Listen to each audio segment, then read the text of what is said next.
Welcome back to the Early Years Together, the podcast where we dig into the research, practice and lived experiences shaping early years education today. I'm Deborah Brown. And I'm Dr. Jacqueline Young. And I'm so glad you're joining us for this episode because we're exploring something right at the heart of early childhood education, how to support children with language delay. Deborah, you're absolutely right. Language development is one of those foundational areas that shapes everything else a child goes on to do. It's communication, connection, thinking, it's all intertwined, isn't it? It really is. And across the sector, we're hearing increasing concerns about language delay, especially following the pandemic and amidst the ongoing pressures many families are currently facing. But something I always stress is that language delay isn't a single story. It has multiple causes, multiple pathways, and importantly, multiple opportunities for support. It's so tempting to look for one explanation, isn't it? But for some children, the challenge might be related to reduced social interaction. For others, it could be linked to hearing or environmental factors. For example, something we mentioned in last week's episode was the well-researched link between language delay and disadvantage. And don't forget, sometimes children just develop at different rates. And today we're going to break this down. We'll look at what language delay actually is, what the early signs of delay are, and how we might respond. So shall we get going and let's dive straight in. Jacqueline, what exactly do we mean by language delay? So the definition of language delay that you might find in academic texts or clinical texts,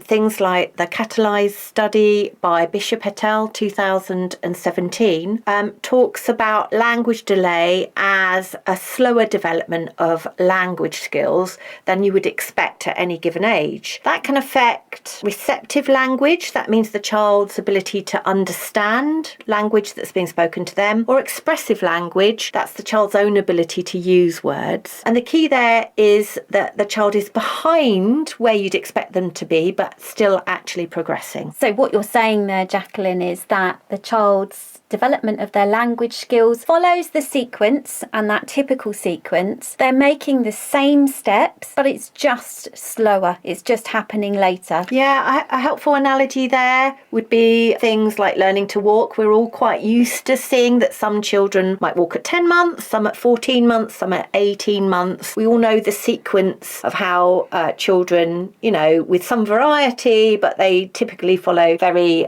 similar steps. And those steps are crawling to some kind of pulling up, cruising and then walking. Likewise, in language, there are steps towards speech. And what we'd be seeing with language delay is definitely a delay and not a disorder. So a disorder would mean unusual sequences or, a very different way of language developing for a child. And that's really distinct, isn't it? We're talking here about those two distinct sequences and those two ways of development occurring. So what might a practitioner notice in a child with language delay, Deborah? Well, practitioners or parents may be spotting that their child may use and say first words later than other children. So they might be developing at a different rate to other children. You may notice that some children are saying words, their child might not be. It might be that children combine words later, so they're able to then begin to put words together and string words together. Also, taking longer to understand instructions. That could be something that you would consider, but children may do that. But this pattern is familiar and it's a typical pattern, but it's just that it's not happening as fast as some other children. I think we really need to consider there is a difference between speech and language. Yes, Deborah. So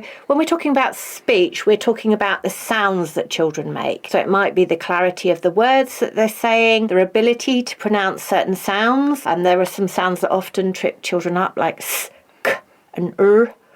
For example, they might say tat for cat, and that would be a speech issue, whereas language is something different, isn't it? Yeah, language is that meaning, that understanding the meaning behind communication and that understanding of vocabulary, understanding of grammar and where you might take pauses and breaths, and just their general understanding of communication and also that ability to combine ideas. So if you've got a child and they really have difficulty in following instructions, that that would be classed as a language issue. And that distinction really matters, doesn't it, Deborah? So a child could have all different combinations of difficulties. So a child, for instance, could have just a speech difficulty or just a language delay or actually both. And sometimes clear speech doesn't always mean that they've got strong language skills. So it's really important to look at the whole picture and not just how clearly a child enunciates their words. In looking at that whole picture for a child, we do need to consider the impact of the COVID-19 pandemic. It's very interesting and relevant and highly relevant to young children. During that time, early years settings closed or operated with a reduced capacity. For young children, baby groups and community activities disappeared, and lots of families experienced isolation and reduced social contact. I mean, children are very resilient, but those early experiences do shape development. That's right, Deborah. And there is some research, Zuniga, Montanez et al. From 2025, which really showed that significant disruption to children's learning environments led to declines in expected language outcomes across multiple studies. And this really matters for young children because the pandemic overlapped with critical phases of language development. In that time, children had fewer rich vocabulary experiences. Yeah, peer interactions were reduced as well, weren't they? And everyday conversational exchanges were impacted. Many had limited outings and fewer adults around, for instance. It's not a catastrophe, just a different environment that may have affected some children's language growth. Yes, Jacqueline, we know that language grows through relationships and those back and forth interactions. During the pandemic and the lockdowns, it limited modelling of pointing, naming, imitation, gesture exchanges. Those conversations in public spaces didn't happen. And even when we did return to being out in public spaces, many people were wearing masks. So children weren't able to see adults' faces. Play dates and extended family contact was also limited. And due to nobody's fault, many children spent long periods with one or two adults who may have been feeling quite stressed at that time. And stress really does make a difference, Deborah, doesn't it? Just connecting back to our episode last week and talking about how stress might affect interactions. Housing instability or financial pressure really reduces an adult's capacity for playful, language-rich interactions. If you're experiencing chronic stress, it might affect adult responsiveness through less talking, more tuning out, reduced patience for language-rich play. It's nobody's fault, but these structural things going around us really did impact on our relationships and how we conducted ourselves in the world. So we've established so far what language delay is. We've had a discussion around some of the context and some of the reasons why children may have speech and language challenges. But I think what we need to do now is think about what practitioners can do and what parents might want to do as well. Yeah, and perhaps maybe starting with what not to do. So I think it's really important to avoid jumping to labels or assumptions. A delay could be actually just a normal part of that child's development. It might not be that there's anything underlying wrong or anybody to blame for that. It could just be the child playing out their usual pattern of development. Don't respond with immediate anxiety or assume that there is something bigger going on, and focus instead on observing patterns over time. Always consider the child's wider context, so what else might be going on in their lives. And that's why working in collaboration with parents, practitioners, partners, it's really key. I think we also need to consider the importance of context. There are some things that we need to remember. Multilingual children may appear delayed if only one language is assessed, but in their home language, that may be following a normal pattern of development. Children's vocabulary may be spread across multiple languages. In our episode 7 of the podcast, we did talk about guidance on supporting multilingual language development, so do take a look look at that if that's something that you want to follow up on. Whilst we're considering strategies that support children who are multilingual, it's worth remembering that anything we do to support all children's communication will also support children with language delay. What are some approaches that we might consider? We've considered a lot during our podcast series.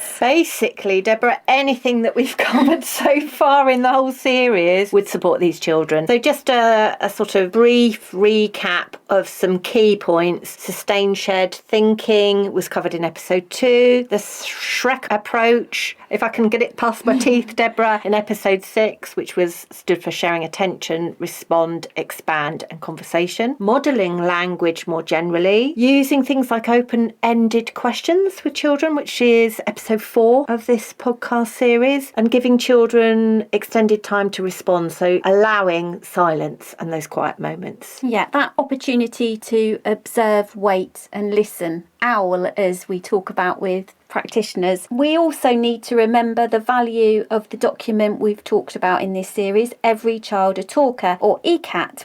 ECAT focuses on really what a child can do and uses that as a starting point. Again, the document is linked in the show notes, but if you look at it, essentially the idea is that the adults will slow down, tune in, create meaningful conversational opportunities, and it's a really great tool for reflecting and helping practitioners to reflect on their own practice and how what they're doing and what is happening in settings may limit communication. So those are the things that we've covered already. What actually haven't we covered yet that still might be useful? So there's dialogic teaching, which is made famous by Alexander 2008, which is meant really for older children but might have some principles that are still relevant. Deborah? I think that focus on adult, child and group interactions, not just that one-to-one, so learning from each other, having lots of language and communication occurring around the child as well. Yeah, and so there are some elements in that kind of way of working that still might be relevant for early years. For instance, using open-ended questions to stimulate thinking, allowing time for paired talk before asking individuals to respond to a question. The opportunity to reflect together on feelings and experiences, so using language to talk about what they're feeling and what's happening as well. And modelling your own thinking out loud, so narrating what you're doing and what you're thinking, and also that embracing of errors and misconceptions, really packaging them as learning experiences might be something that is transferable to much younger children. In this series, we haven't also picked up on another programme called Bucket Time, which is the first stage of the attention autism approach, and it was originally developed by a speech and language therapist called Gina Davis in 2011. We've seen it in lots of settings, and lots of settings are using it with children. It's designed to build the foundational attention skills that many children with language delay, and especially those with communication differences linked to ASD, need before language can flourish. It's a way of creating a moment of shared joy and also focus. It's designed to build that shared attention, listening and engagement, and a practitioner would use a bucket of highly motivating objects to create moments of focus. Yeah, so it's really important, isn't it, that with the objects in that moment there's no pressure on children to speak or follow instructions. It's supposed to be joyful and really about working from where the children are. And I think as well we need to remember it should be in a complementary place. It shouldn't replace language rich interactions throughout the day. It's just a moment, and it's just again building on that sustained and shared attention. So in terms of embedding language support across the day, it's really thinking about how we build those into our daily routines. It's something we've covered it again and again on this podcast. There might be, in addition to that, planning separately for vocabulary development, thinking about the use of vocabulary maps, widgets, communication in print to produce those maps, using real objects to support children's understanding of key vocabulary. And I think as well we have also the system of Makaton as well. Makaton combines symbols and signs and speech. so they're used all together to support communication. Yeah, Makaton's not a full sign language like British Sign Language. It's a supportive layer that enhances clarity, isn't it? We always need to remember to speak while signing. So children then receive the word in 3 ways: the sound, the sign and the symbol. It really helps children who need more processing time, doesn't it? Or alternative ways to express themselves. It's useful for all children, not just those with communication needs, as are lots of these techniques. And Makaton is that bridge between understanding and expression. I think it's important to start small. Have just a few signs that you learn and then build gradually over time. Some ones that you might want to start with are stop, wait, help, more, drink, things that you're likely to use a lot. And following our episode last week where we discussed Jacqueline's research around creativity and children who may be experiencing disadvantage, actually we need to really reinforce a strengths-based approach. We talked last week about children showing independence and tolerance and the ability to have a go and engage with risks. We also need to ensure that we offer those opportunities, those creative opportunities. Expressive art and design is a great area of our curriculum for supporting those creative opportunities as well. And really supporting language as a result. So there's some research by Lega Goods et al. 2024 that talks about how expressive arts and design really supports communication and language development. There's some research by Johnson 2007 that arts experiences contribute uniquely to language and literacy development. And then Karga 2004 talked about how creative experiences can help EAL children or those from non-dominant cultures express themselves. As we wrap up today's conversation on language delay, we want to leave you with a message that sits at the heart of everything we've explored in this series. Because whether we've talked about early identification, key strategies, or supportive approaches for parents and practitioners, the golden theme running through all of this is a commitment to early intervention, high-quality interactions, and a belief that every child can be an effective communicator. Yes, Jacqueline, every child deserves the chance to find their voice, whether that comes through gesture, sound, words or signs, and every adult working with young children has the power to make those small but meaningful changes that open the door to communication. Thank you for joining us today and throughout the series so far, and we're really excited about next week's episode, which is, I can't believe it, Deborah, the final episode of the series. We have a special Q&A session. We'll be answering your questions based on anything and everything that you've been curious about across the episodes so far. And if you'd like the references we've spoken about during this episode, there are links to those in the notes. Until next time, keep talking, keep listening, and stay thoughtful in the ways you support every child's communication. Goodbye.